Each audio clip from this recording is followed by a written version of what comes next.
Black Ginger គឺជាអ្វី Black Ginger គឺជារុក្ខជាតិឱសថអំបូរ Zingiberacea ដុះនៅតំបន់ត្រូពិកតាំងពីសម័យកាលបុរាណ Black Ginger ត្រូវបានគេប្រើប្រាស់ធ្វើជាសារធាតុបំពេញថាមពលភេសជ្ជៈប្រកម្លាំងនិងឱសថបុរាណព្យាបាលជំងឺផ្សេងៗនិងរក្សាសម្ផស្សបែបធម្មជាតិដែលគ្មានផលប៉ះពាល់ដល់សុខភាពឡើយ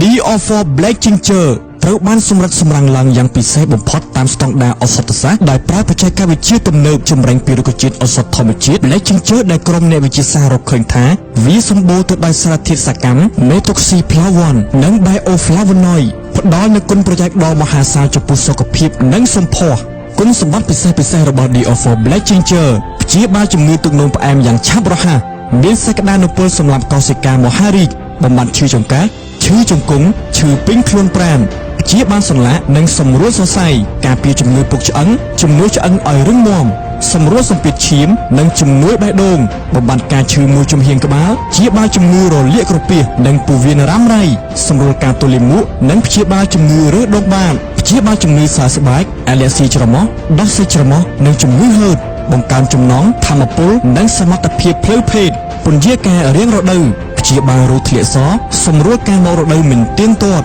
រក្សាសម្រស់ស្បែកនិងភាពក្មេងជាងវ័យ D-O-4 Black Ginger ក្តីសង្ឃឹមនៃសុខភាពនិងសម្រស់